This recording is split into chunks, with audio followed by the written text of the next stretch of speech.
오늘 아침에는 시편 51편을 봉독하겠습니다. 시편 51편은 다윗의 유명한 참회의 시 가운데 하나입니다.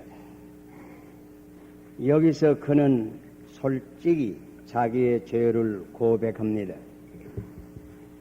죄를 사하여 주시기를 위해서 기도합니다. 죄를 깨끗이 씻겨 주시기를 간구합니다. 그리고 6째 절에 내려가서는 이런 말씀이 있습니다. 중심의 진실함을 주께서 원하시오니 내 속의 지혜를 알게 하시리이다. 좀 더 문자적으로 다시 번역하면 속 부분에, 마음의 속 부분에 진리를 주께서 원하시오니 내 속의 지혜를, 곧 하나님을 경외하는 지혜를 알게 하시리이다. 내용 전체를 보아서 여기에 진리라는 말은 진실함으로 아마 번역하는 것이 더 적합할 줄 생각합니다. 일찍이 하나님께서 사무엘에게 이런 말씀을 하셨습니다. 나의 보는 것은 사람과 같지 아니하니 사람은 외모를 보거니와 나 여호와는 중심을 보느니라. 마음의 그 속을 보느니라. 오늘 본문의 뜻은 하나님은 우리의 중심, 곧 마음의 속 부분에 진리 혹은 진실함을 요구하신다고 하는 뜻입니다. 현대 심리학자들의 말을 빌리면 표면적 의식만 아니고 우리의 잠재 의식 속에서도 진실이 있어야 하겠다고 하는 말씀이 옳시다. 우리 주님도 누가복음 6장 45절에 선한 사람은 마음에 쌓은 선에서 선을 내고 악한 자는 그 쌓은 악에서 악을 내나니 이는 마음에 가득한 것을 입으로 말함이니라. 아주 중요한 것은 우리 중심에, 우리의 속 부분에 무엇이 가득히 쌓여 있는가? 곧 우리 마음 깊은 곳에 선을 혹은 진실함을 가득히 쌓으라고 하시는 뜻입니다. 오늘 아침 이 중심의 진실, 이 말씀을 생각할 때에 하나님께서 우리의 심령 깊은 곳에 친히 말씀하여 주시기를 바랍니다. 첫째는 하나님은 우리 중심에, 마음속 깊은 곳에 진실한 회개를 요구하십니다. 세례 요한이 요단강에서 전파하실 때에 많은 사람들이 나와서 죄를 자복하고 세례를 받았습니다. 그때 마침 바리새인들과 사두개인들이 역시 나오는 것을 보시고 그는 그들을 향해서 다음과 같은 준엄한 책망을 하였습니다. 독사의 자식들아, 누가 너희를 가르쳐 임박한 진로를 피하라 하더냐? 그러므로 회개에 합당한 열매를 맺고 속으로 아브라함이 우리 조상이라고 생각하지 말라. 이들은 분명히 중심에 진실한 회개가 없이 세례를 받으려 나오던 모양입니다. 회개에 합당한 열매를 맺으라고 그는 요구하였습니다. 우리가 다 처음 믿기 위해서 교회에 나올 때에 먼저 나와서 등록을 합니다. 이것은 필요합니다. 그러나 이것만은 부족합니다. 과거의 죄에 대해서 중심의 속 깊은 곳에 진실한 회개가 꼭 필요합니다. 하나님의 구하시는 제사는 상한 심령이라고 하였습니다. 그 심령 깊은 곳에 죄에 대한 애통과 통분한 마음이 있어야 합니다. 베드로가 예수를 모른다고 하는 죄를 지은 후에 심히 통곡하면서 중심에서 회개하였습니다. 참 회개에는 이 중심에 애통의 눈물이 있습니다. 이 애통의 눈물은 천국의 문을 여는 열쇠라고도 할 수 있을 것입니다. 그리고 회개는 중심에서 온전히 돌아서는 것을 의미합니다. 과거의 죄를 온전히 끊어버리고 방향을 전환해야 되는 것입니다. 그래서 전에는 죄를 사랑하였으나 이제는 마음속 깊은 곳에서도 죄를 온전히 미워하게 되어야 하는 것입니다.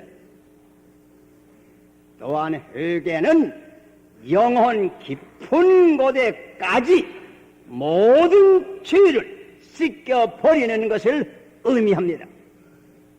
가령 우리가 처음으로 믿을 때에 물론 먼저 육에 관한 보이는 죄들을 회개합니다. 술 마시던 것을 먹지 아니합니다. 음란하고 방탕한 곳에 가졌지만은 이제는 가지 아니합니다. 물론 이런 죄를 먼저 회개해야 됩니다. 그러나 여기만 그쳐서는 아니 됩니다. 마음속 깊은 곳에 도사리고 있는 정신적인 죄들이 많습니다. 곧 교만, 시기, 질투, 거짓, 미움 등등 이런 모든 것까지 그리스도의 보혈로 씻겨 버려야 합니다. 오늘 아침에도 읽었지만은 시편 24편에 여호와의 산에 오를 자 누구며 그 거룩한 곳에 설 자가 누군고 곧 손이 깨끗하며 겉으로부터 먼저 정결이 시작됩니다. 그러나 거기에 그치는 것은 아닙니다. 다음의 말씀을 들어보세요. 마음이 청결하며 뜻을 허탄한 데 두지 아니하며 거짓 맹세하지 아니하는 자로다. 하나님은 중심의 속 부분에서 순결을 요구하십니다.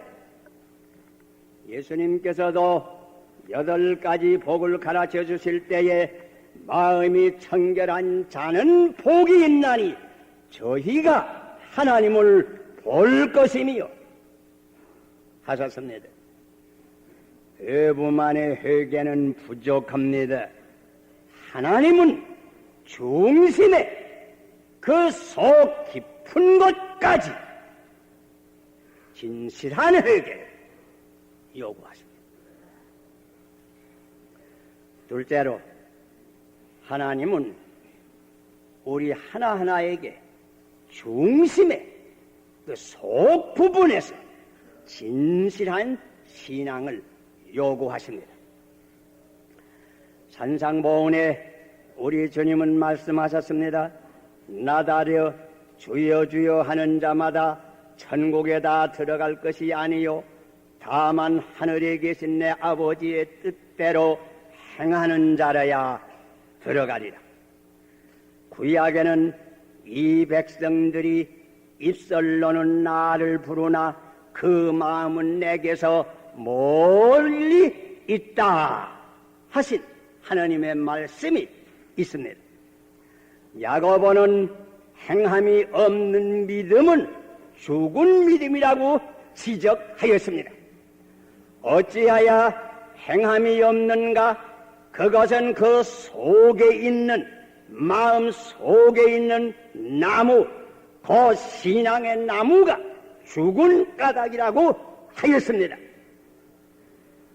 마음 속 깊은 곳에 있는 믿음은, 살아있는 믿음은 반드시 열매로 나타날 것입니다. 우리가 사는 이 20세기는 과거 어느 때보다도 무신론자, 곧 하나님의 존재를 부인하는 자들이 많습니다. 또는 허무주의자, 아무것도 믿지 아니하는 자들이 많이 살고 있습니다. 그런데 여러분 아십니까? 어떤 신학자는 말하였습니다.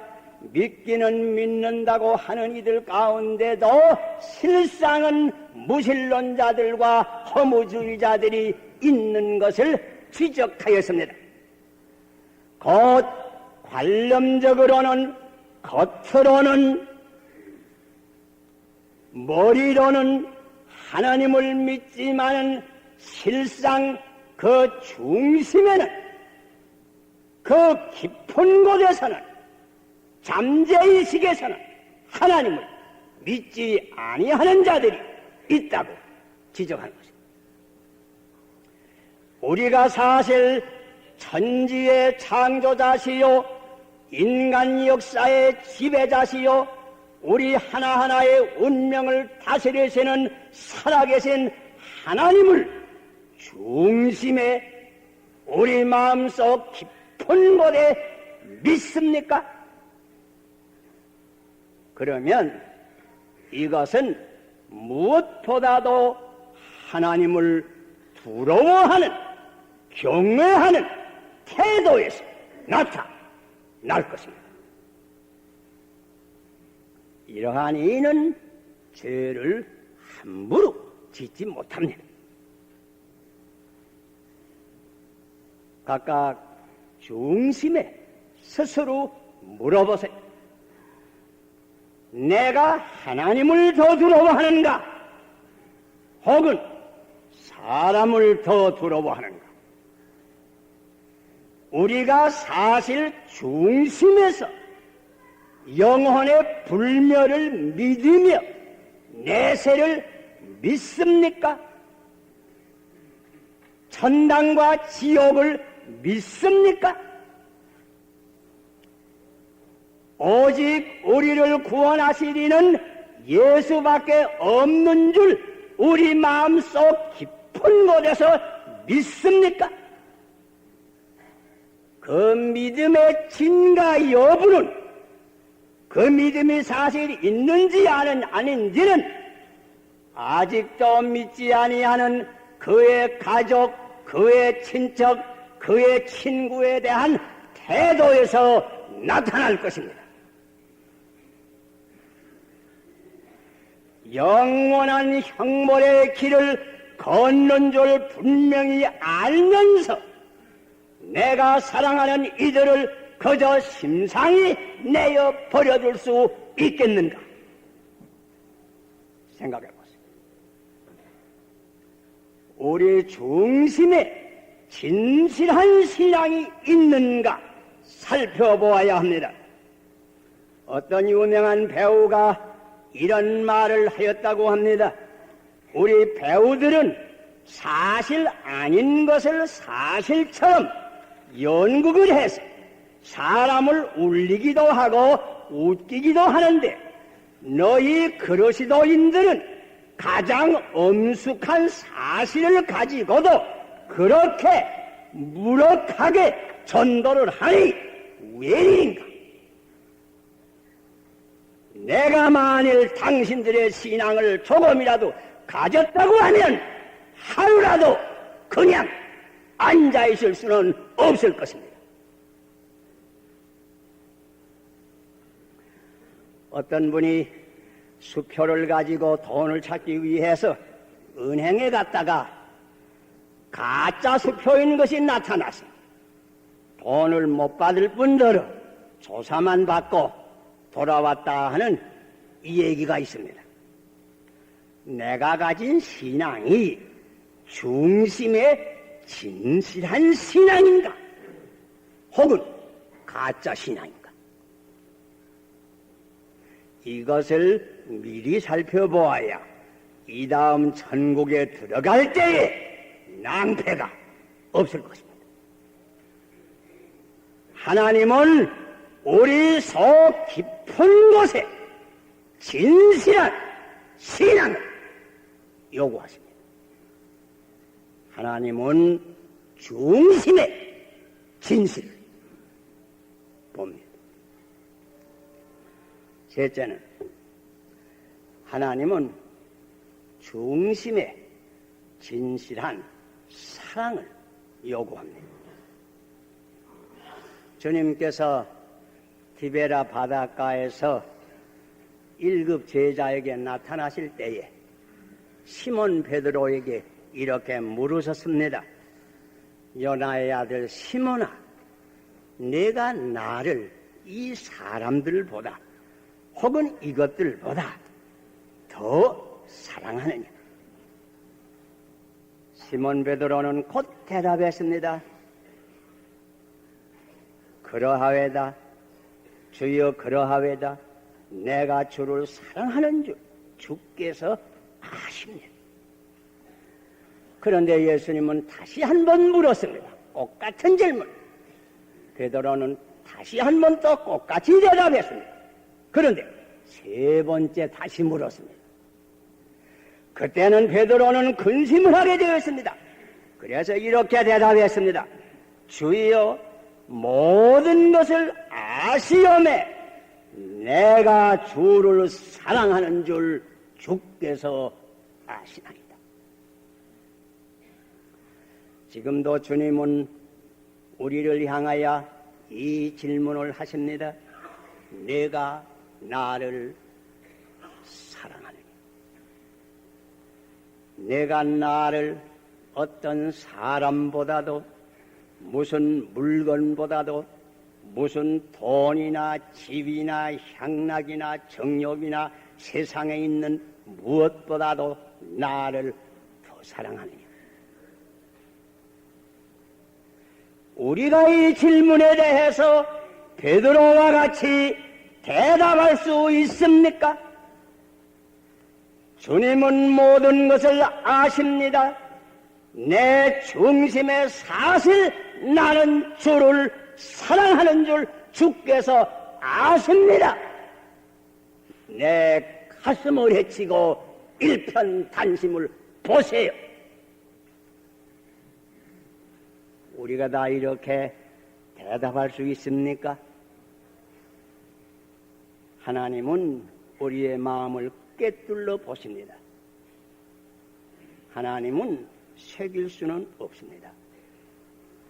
우리가 다 이렇게 대답할 수 있다고 하면 얼마나 행복된 일인지 모르겠습니다.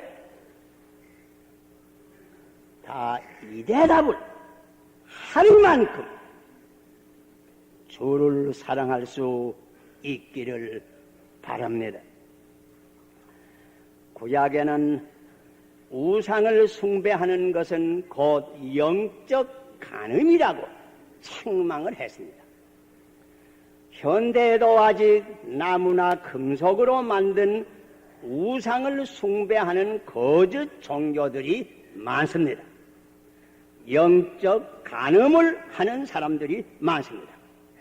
그러나 우상은 보이는 우상만이 우상이 아닙니다. 무엇이나 사람이나 물건이나 명예나 지위나 무엇이나 하나님보다 더 사랑하게 되면 그것은 곧 우상 숭배입니다. 곧 영적 간음입니다. 그래서 야고보는 야고보 4장 4절에 이렇게 말씀하였습니다.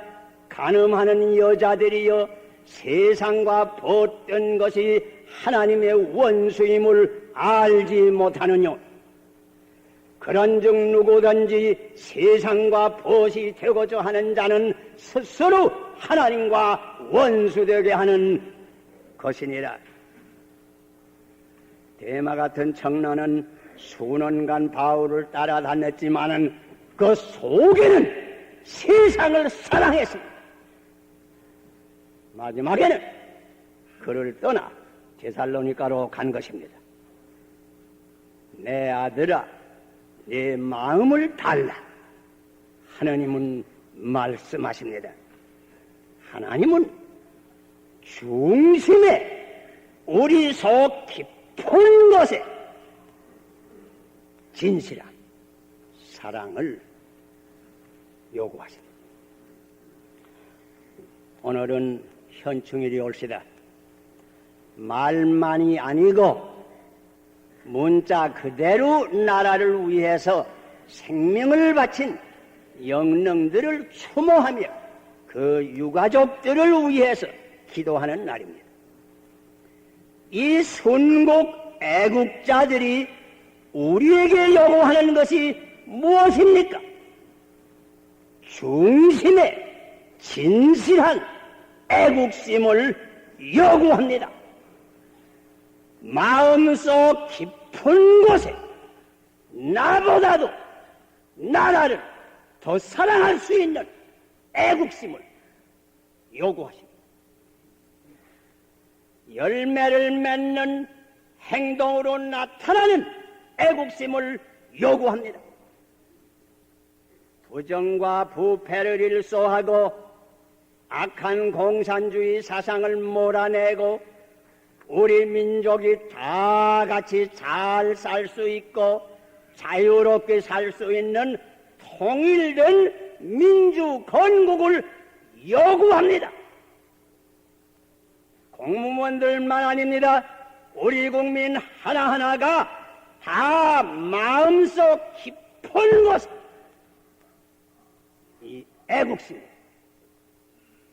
지녀야 할 것입니다. 또 우리 그리스도인들은 이날 주님을 위해서 문자 그대로 생명을 바친 수다한 남북한의 순교자들을 기억해야 될 것입니다. 이들은 중심에 내 생명보다도 주를 더 사랑해서 그들의 생명을 바친 것입니다. 이 거룩한 순교자들이 우리에게 요구하는 것이 무엇입니까? 중심에 진실한 신앙과 사랑으로서 우리 온 민족을 주님께로 인도해서 이 땅에 과연 그리스도의 나라를 건설하여 줄 것을 요구하는 것이 아닙니까? 중심에 진실한 신앙, 사랑, 봉사, 전도를 요구합니다. 그리고 오늘은 본교회에서 또한 꽃주일로 곧 어린이를 생각하면서 이 날을 지키기도 합니다. 어린이들에게 가장 중요한 것도 중심의 그 속 부분의 진실입니다. 우리는 이들을 진실한 사람들로 길러야 하겠습니다. 진실한 신앙과 사랑을 넣어주어야 합니다. 이것은 그저 되는 것은 아닙니다. 부모들은 말할 것도 없고 모든 교사들과 여러 어른들이 진실로 모범을 보여주어야 하는 것입니다. 내게 없는 것을 다른 이에게 줄 수는 없습니다. 그러므로 우리 하나하나가 중심에 진실한 회개, 사랑, 믿음이 필요합니다. 하나님은 중심에 진실하심을 원하십니다. 기도하시죠.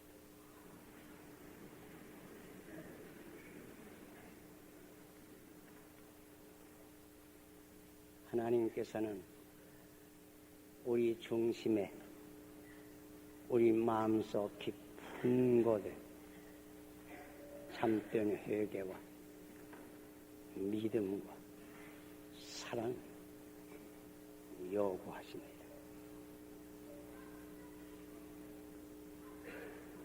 아버지시여, 오늘 아침 은혜를 베풀어 주소서.